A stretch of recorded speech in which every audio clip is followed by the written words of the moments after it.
अच्छा भाई, भक्ति क्या है? भक्ति का अर्थ क्या है? बिना भक्ति के जीवन व्यर्थ है। और भक्ति क्या है? प्रथम भगति संतन कर संगा। प्रथम भगति संतन कर संगा। प्रथम भगति संतन कर संगा। प्रथम भगति संतन कर संगा। दूसर रति मन कथा प्रसंगा। दूसर रति मन कथा प्रसंगा।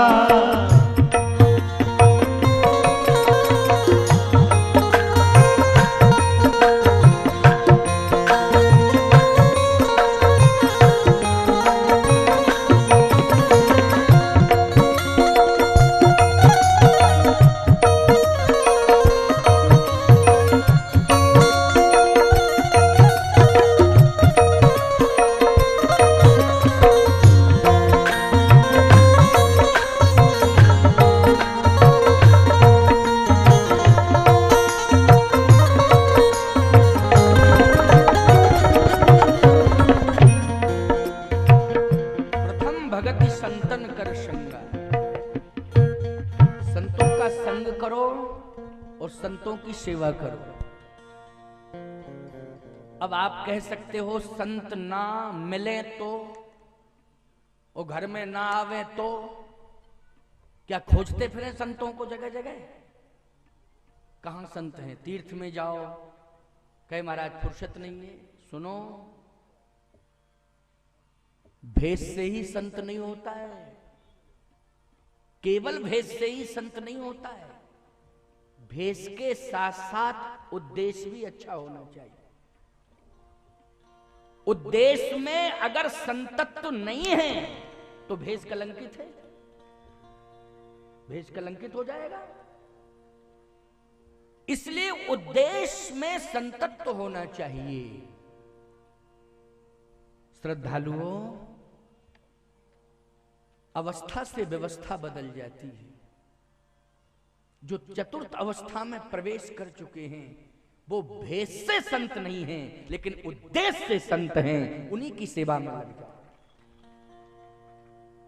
ये तो सौभाग्य नहीं, परम सौभाग्य होगा कि भेषधारी संत भी तुम्हारे यहां आ जाएं।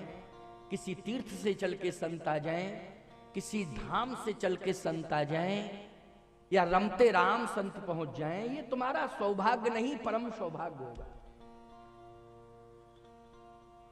लेकिन ऐसा नहीं है कि नहीं नहीं कोई भेषधारी संत ही आएगा तभी हम सेवा करें। दूसरी भक्ति क्या है? दूसर रति मम कथा प्रसंगा। कथा सुनना भी भक्ति है। बोलो, ये भक्ति हो रही है कि नहीं हो रही है? अच्छा, दोनों भक्ति एक साथ हो रही है। संतों का यहां तो ये इतना बड़ा सौभाग्य कि दोनों संयोग। प्रथम भगति संतन कर संगा। एक तो संत के द्वारा कथा हो रही है और साथ में सब संत बैठे हैं, तो संतों का संग हो गया। बोलो, हो गया कि नहीं? और दूसरा रतिमम कथा प्रसंगा। केवल संतों का दर्शन ही नहीं हो रहा है, संत वाणी से कथा भी सुनने को मिल रही है। तो दो भक्ति हो गई ना। दो भक्ति एक साथ हो गई, एक साथ दो भक्ति हो गई। अब ये बात अलग है कि तुम हमको संत ना मानो, तो अलग बात है। अब क्या मान रहे हो क्या नहीं मान रहे हो, अब ये मैं क्या है नहीं। मैं थोड़ी कहता हूं कि मुझे संत मानो, लेकिन भाई हमारे गुरुदेव ने, हमारे संप्रदाय ने हमें स्वीकार किया है, हमको भेष दिया है। और भेष के साथ साथ भगवान शालिग्राम को, तुलसी को, गंगा को साक्षी करके उद्देश्य में भी अनुबंधित किया है कि परंपरा से हटके कोई काम मत करना। शालिग्राम की सौगंध, तुलसी की सौगंध, गंगा की सौगंध, ये शपथ हमारे यहां भी होती है। समझ गए हो कि नहीं?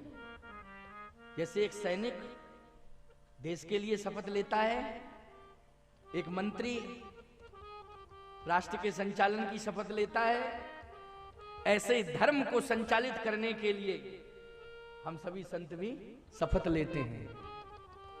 और शपथ दिलाता कौन है? हमारा गुरु। क्यों भाई, यही परंपरा है कि नहीं?